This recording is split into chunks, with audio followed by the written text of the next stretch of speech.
Welcome back, folks. What's good? Chris again here from SoundFreqs.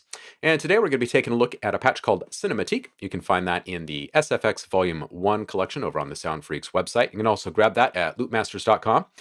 And currently available exclusively at the SoundFreqs website. You can grab both volumes, 1 and 2, of the SFX series for a deep discount in the SFX bundle. So run on over and grab that. You can follow along with this video yourself. Let's start off with the attributes page. Of course, you know, this is something that we like to point out.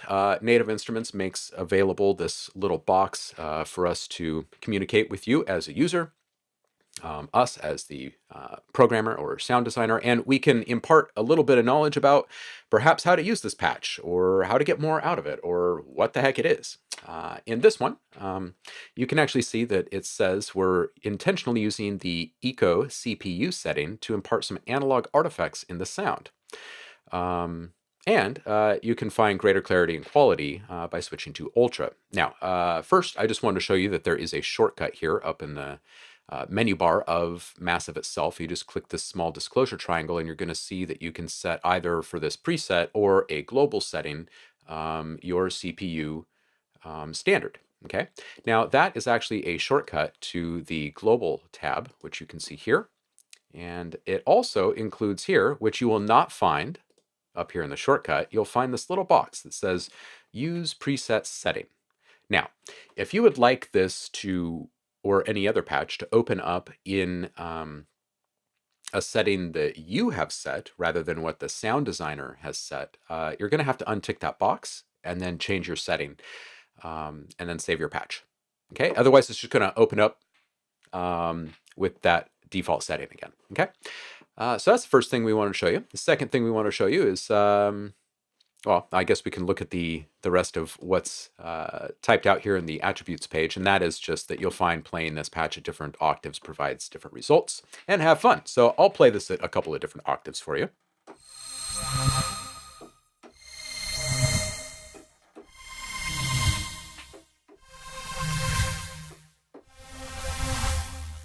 And it continues to be great, both further up and further down the spectrum. All right, so moving on. The next thing that I wanted to show you is just one little thing. You'll notice here in the macro control lineup that macro number 3 actually has a small arrow next to it. And this is something that is actually present in many of our patches for Massive. And let me explain why and exactly what this means, okay? So we have very few characters to use. You think Twitter's bad, limiting you to 128 characters, but this is even worse because we can really only get one word in, or perhaps 2 if we're lucky, and oftentimes we don't even get that space in there, right? So things can be confusing. Now, the function of a macro oftentimes is very easily communicated in a single word. Okay, so that's not the problem. The problem is its potential. How do you describe its potential in a single word, or maybe 2 crammed together? So let me explain this.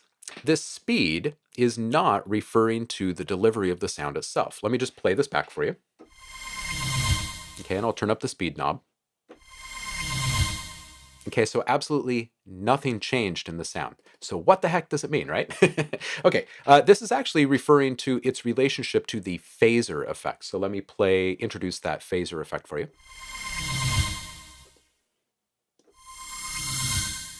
Okay, now you can hear that there is the phaser effect happening and that it's pretty slow. So let me speed that up a little bit. And even more. Okay, so when you see this arrow in one of our patches, it's pointing to the macro in closest proximity that it is tied to.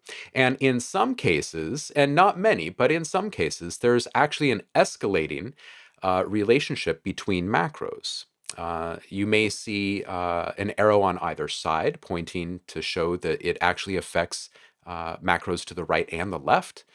Some of them will have a double arrow showing you that number 4 does indeed affect number 3, but also number 5 does. And both 3 and 4 need to be active for number 5 to be revealing exactly what it's doing to your sound.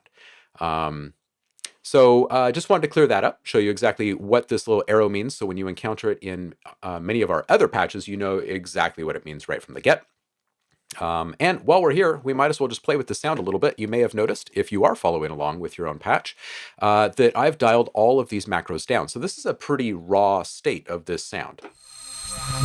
Now there's no major effects in play, so we can add a little bit of reverb. And I'm actually going to play a note while I play this reverbs to disclose one more function of this patch.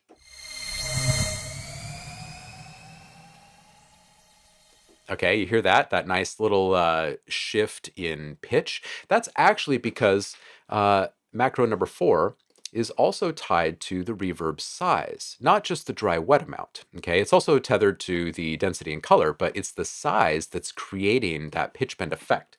Okay, which is a pretty cool thing for builds and resolves and whatnot. Okay. Our drive is going to add a little bit of power and punch to it. Our crush is a bit crusher, so it's going to introduce a little bit of noise as well. Okay. Make it pretty extreme. That's pretty cool. Now, this mix is actually going to bring that even further, but we'll get there in just one second. This is our noise.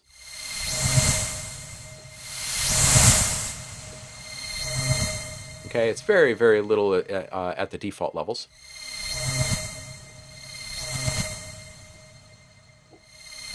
It's kind of a nice balance there. Now, let's play with this mix knob. Ooh, interesting, huh? I like that. Add a little bit of vibro to it.